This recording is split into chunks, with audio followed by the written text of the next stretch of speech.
Saudara, Anda menyaksikan Breaking News Kompas TV bersama saya Welacen. Saudara, bencana tanah longsor terjadi di Kabupaten Cilacap, Jawa Tengah pada Kamis malam. Sebanyak 16 rumah warga di 2 dusun tertimbun material longsor. 2 orang ditemukan meninggal dunia dalam peristiwa tersebut dan diduga masih ada 21 warga lainnya yang masih hilang. Saudara, sebanyak 16 rumah di Dusun Tarukan, Desa Cibenying, Kecamatan Majenang, Cilacap, Jawa Tengah tertimbun tanah longsor Kamis malam. 2 orang warga ditemukan dalam kondisi meninggal dunia, sementara 21 warga lainnya diduga masih hilang.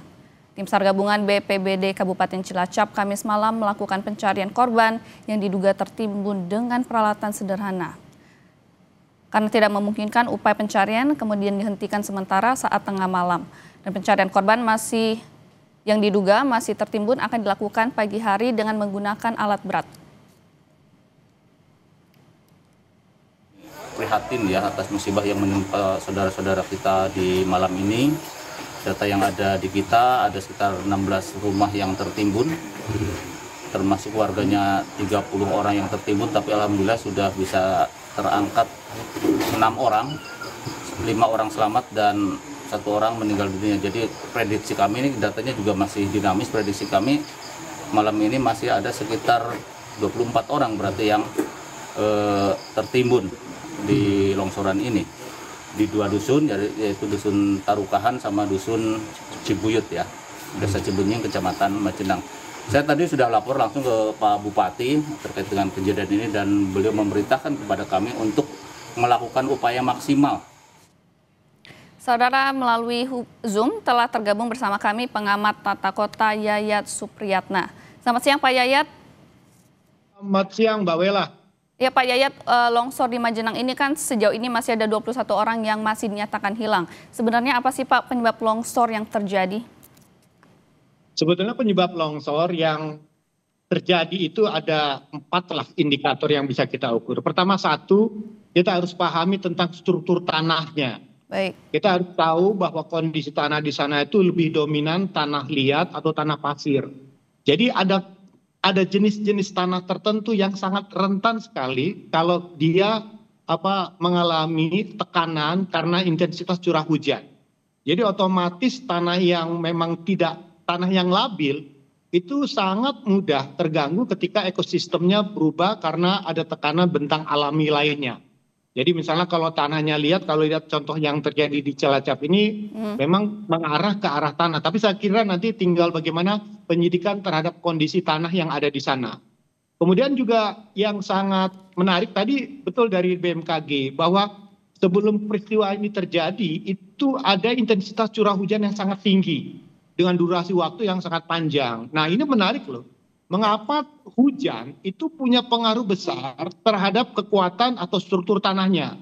Pertama, 1, hujan itu kalau dalam intensitas yang cukup panjang dengan durasi yang cukup intensitas dan durasi yang cukup panjang, tanah bisa mengalami kejenuhan. Tanah jenuh itu artinya dia sudah tidak mampu lagi menyimpan air ya. Kedap air itu udah tidak kuat ya. Itu tanah-tanah yang jenuh air sudah tidak mampu.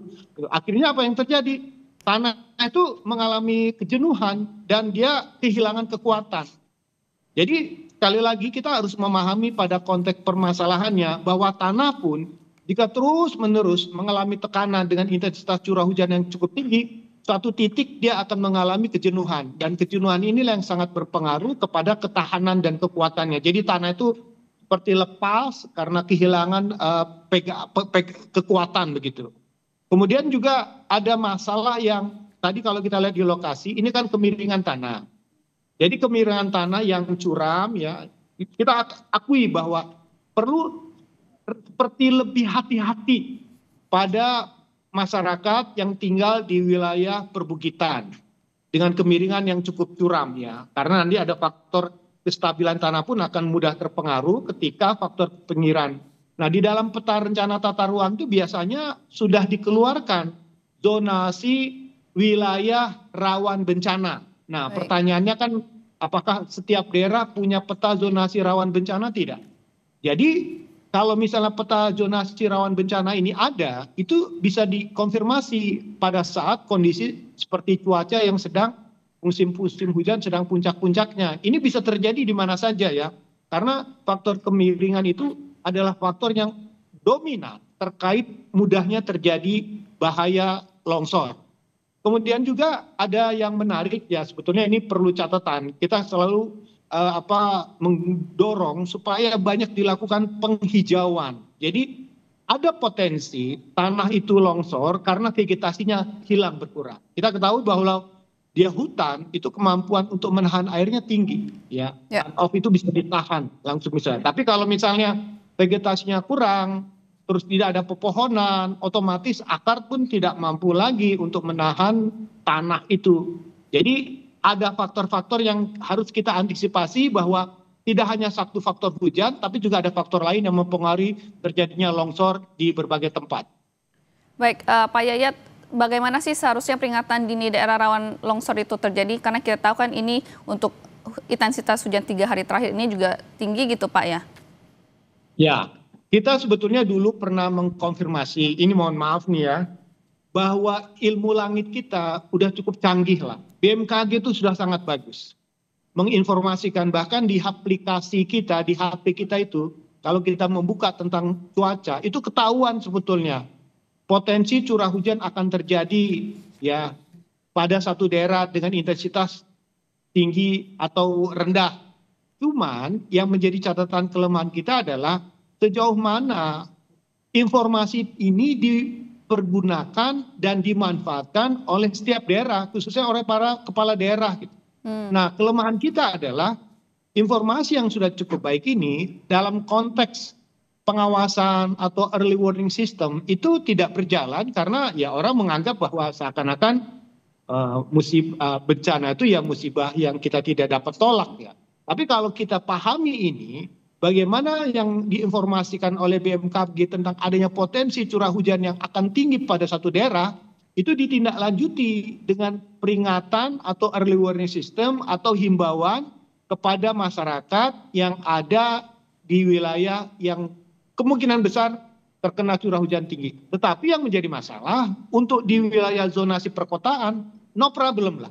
Tapi yang agak sedikit bermasalah yaitu di wilayah pedesaan. Seperti tadi kalau wilayah ini agak sedikit di wilayah pedesaan, hutan, atau di wilayah pegunungan, yang mungkin sama sekali informasi ini tidak tersampaikan.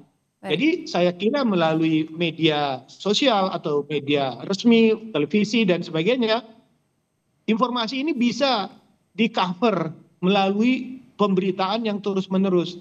Kita maklumilah di beberapa negara-negara yang sudah maju itu ada laporan khusus tentang kondisi cuaca dan potensi yang bisa terjadi akibat curah hujan besar itu pada daerah-daerah tertentu. Jadi kelihatannya sekarang memang sebaiknya kita menyarankan berita-berita tentang kondisi cuaca itu harus lebih sering disuarakan melalui pemberitaan pada jam-jam tertentu untuk memberikan kesempatan pada masyarakat untuk mendapatkan bagaimana mengantisipasinya. Karena ingat, di bulan-bulan ke depan, bulan November, bulan Desember, Januari sampai Februari, bahkan bulan Maret, itu potensi curah hujan masih cukup tinggi. Jadi ini menjadi pembelajaran buat kita bagaimana informasi yang baik yang sudah dimiliki oleh BMKG itu bisa terupdate dan tersosialisasi sehingga bisa diantisipasi.